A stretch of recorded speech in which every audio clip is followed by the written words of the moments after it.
বৃহস্পতিবার দুপুরে সমাপ্ত হলো এবারের বেঙ্গল গ্লোবাল বিজনেস সামিট বা বিশ্ববঙ্গ বাণিজ্য সম্মেলন। আর সমাপ্তির মুহূর্তে বিজিবিএস এর 2025 দারুণ সফল হয়েছে বলে জানান মুখ্যমন্ত্রী মমতা বন্দ্যোপাধ্যায়। তিনি জানান, এবার প্রায় 4 লক্ষ কোটিরও বেশি লগ্নির প্রস্তাব এসেছে। এই সম্মেলনের শুরু থেকে শেষ পর্যন্ত উপস্থিত ছিলেন দেশ বিদেশের একাধিক শিল্পপতি। এছাড়াও ছিলেন বিভিন্ন দেশের প্রতিনিধিরাও।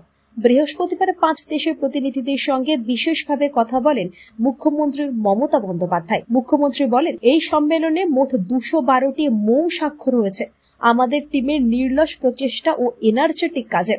গত 7 বারে 19 লক্ষ কোটি বিনিয়োগ হয়েছিল, যার মধ্যে 13 লক্ষ কোটির কাজ হয়েছে। গতকাল প্রচুর বিনিয়োগ হয়েছে। শুধু মুকেশ আম্বানি একা অনেক বিনিয়োগ করেছেন, আবার করবেন, আমাকে একান্ত বৈঠকে বলেছেন।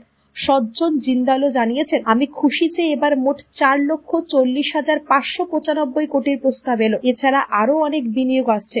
অনেকেই এখন বাংলাকে নিয়ে আগ্রহ প্রকাশ করছেন, একই সঙ্গে যোগাযোগ করছেন। মন্তব্য মুখ্যমন্ত্রী মমতা বন্দ্যোপাধ্যায়। ব্যুরো রিপোর্ট, আজ বাংলা।